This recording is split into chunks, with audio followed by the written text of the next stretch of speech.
गुरुग्राम में हर साल एक बात को लेकर हाहाकार मचता है और वो है हाय रे प्रदूषण। और उसके बाद लगनी शुरू होती है ढेरों पाबंदियां और चलती है पेड़ लगाओ की मुहिम। लेकिन जब बात एक बिल्डर और उसके महंगे प्रोजेक्ट की आती है तो पर्यावरण को बचाने का सारा ज्ञान धरा का धरा रह जाता है।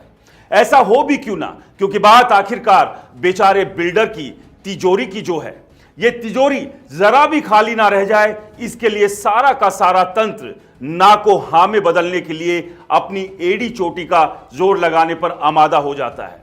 और फिर इसके लिए सालों साल की जद्दोजहद करके बेचारे पौधे से हरे भरे पेड़ बने पर्यावरण के इन प्रहरियों की हत्या ही क्यों ना करनी पड़े। नमस्कार, मेरा नाम है राज के वर्मा और आप देख रहे हैं रिपोर्टर जी। अगर आपने रिपोर्टर जी चैनल को अभी तक सब्सक्राइब नहीं किया है तो सबसे पहले चैनल को सब्सक्राइब जरूर करें, लाइक और कमेंट्स करना बिल्कुल ना भूलें। टीआई की एक रिपोर्ट के मुताबिक गोल्फ कोर्स रोड के पास एक फॉरेस्ट एरिया में डीएलएफ के एक लग्जरी प्रोजेक्ट के लिए 93 पेड़ काटने के आवेदन को पहले खारिज करने के बाद हरियाणा वन विभाग ने 3 हफ्ते के बाद ही इस रियल एस्टेट कंपनी को मंजूरी दे दी। यह अनुमति बिना विस्तृत प्रतिपूरक वनीकरण योजना प्रस्तुत किए दी गई थी। प्रतिपूरक वनीकरण का मतलब है कि यदि किसी विकास परियोजना जैसे सड़क, भवन, खनन, उद्योग के लिए जंगल या पेड़ काटे जाते हैं तो उसके बदले में नए पेड़ लगाए जाएं। इसका उद्देश्य पर्यावरण संतुलन बनाए रखने के लिए है और वन क्षेत्र के नुकसान की भरपाई करना होता है। पर्यावरणविद और कानूनी विशेषज्ञों का कहना है प्रतिपूरक वनीकरण की नीति का पालन नहीं किया गया। इतना ही नहीं, इस क्षेत्र को डीम फॉरेस्ट माना जाता है, इसलिए यहां पेड़ काटना अवैध है।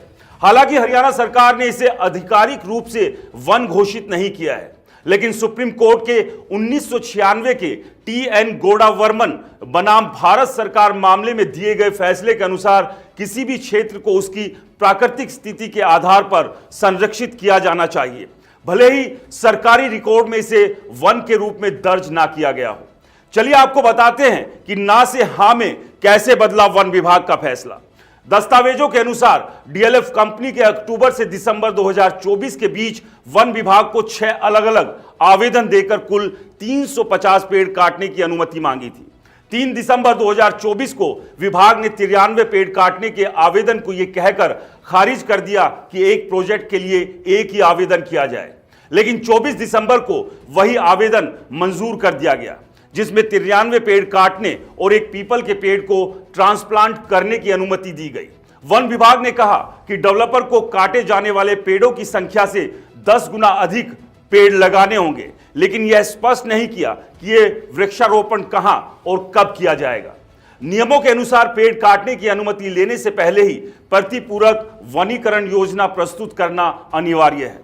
इस दौरान 16 दिसंबर को दक्षिण हरियाणा के वन संरक्षक को बदल दिया गया था। इस मामले में पर्यावरणविदों ने अपनी गहरी आपत्ति दर्ज की है। पर्यावरणविदों का कहना है कि डीम फॉरेस्ट क्षेत्र में पेड़ काटने की अनुमति कैसे दी जा सकती है। अरावली बचाओ सिटीजन मूवमेंट की ट्रस्टी वैशाली राणा ने कहा, वन विभाग ने पहले आवेदन को खारिज किया था, लेकिन बाद में मंजूरी दे दी गई। ऐसा लगता है उन पर दबाव डाला गया है। इस सब के बीच में यह सवाल भी है कि जब शहर पहले से ही तेजी से ट्री कवर खो रहा है तो एक लग्जरी हाउसिंग प्रोजेक्ट के लिए और अधिक पेड़ काटने का कोई तुक नहीं बनता।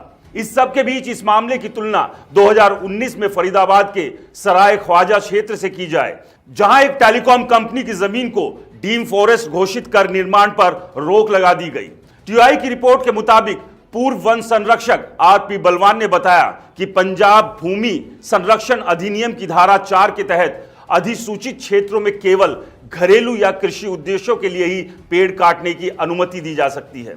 इस मामले में रियल एस्टेट कंपनी ना तो स्थानीय निवासी है और ना ही भूमि का उपयोग घरेलू या कृषि उद्देश्यों के लिए कर रही है।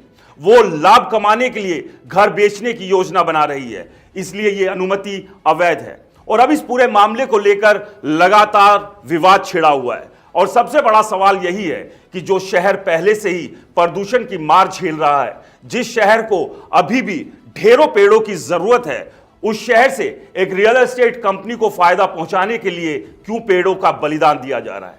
इस पूरे मामले को लेकर आपका क्या कहना है, हमें कमेंट्स कर जरूर बताएं। रिपोर्टर जी चैनल को सब्सक्राइब नहीं किया तो दोस्तों चैनल को सब्सक्राइब करना बिल्कुल ना भूलें। नमस्कार।